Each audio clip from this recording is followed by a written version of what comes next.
Hey, party people, Eric the Car Guy here, also known as ETCG1 on this here channel. On ETCG1, we talk about stuff that's automotive related. We don't perform any repairs here, we just kick back, talk about stuff, think about it, comment on it. You know, we have this little back and forth. If you want repair videos, head on over to Eric the Car Guy and we'll fix you up over there. In fact, I'll put a link in the description for you to make things easier. Today's topic, new technician certification. I believe it's ASE-G1. But I saw something about this about a month ago or so, as I think ASE came out with this new certification. And it's basically a light maintenance and repair certification.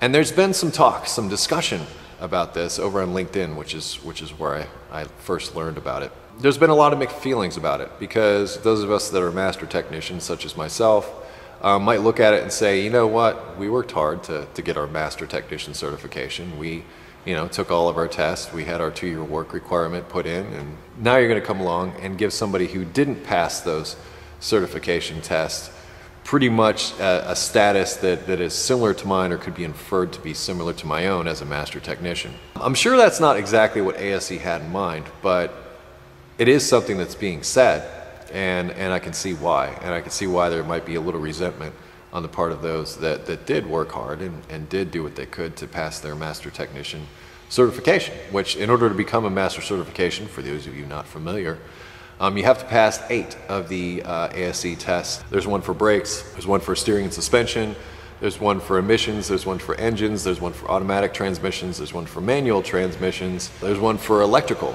and ooh, what's the last one? What's the last? Somebody's screaming at the screen right now. I know you are. I can't quite hear you. Oh, HVAC is the last one. So those are the 8. So in order to become a master technician, you need to show proficiency and pass the test for all of those, and go through the 2-year work requirement that you need for any ASE certification. But this new light service and repair, what is that for? Why is that necessary? Why is the master technician certification not good enough?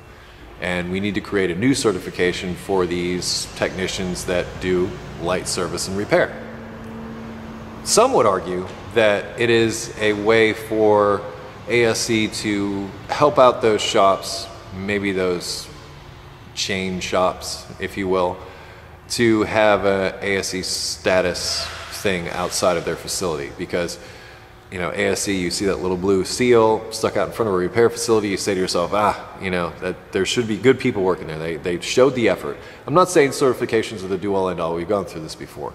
What I'm saying is a certification show that you made that effort to try and stand out in your profession, to try and be accredited by, the nationally accredited, ASE. That's what they're there for. Before ASE, it was like the Wild West, and you didn't really know what you were going to get.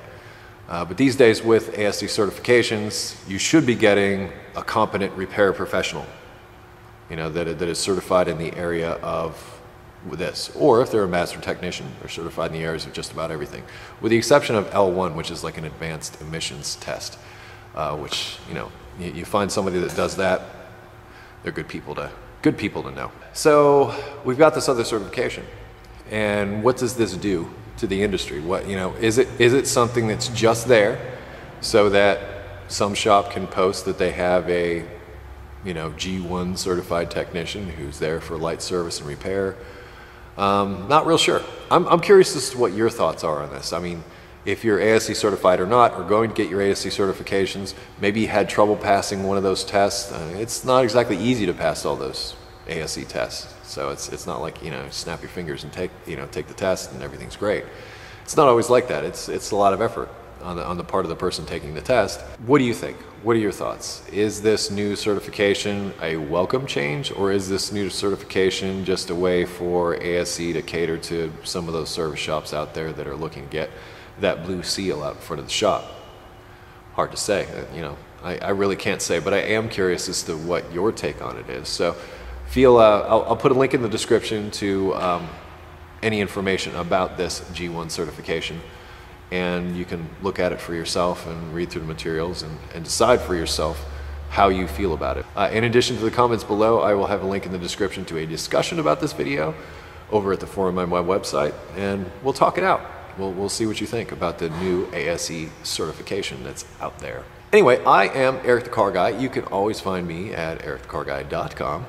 where if you have automotive questions, I would ask that you type in a couple of keywords into the search function at the top of the page. In all likelihood, you will get an answer to your query right then and there. If that's not the case, feel free to sign up for our forum. It's absolutely free to sign up for. All you need is an email address. Just be sure to respond to the confirmation email that should come to you. If it does not come to you, check your spam, bulk folder, firewall, garden gnome. And then you can post your question over at the forum and over at the service and repair section of our forum, and we will do our best to try and get you answers.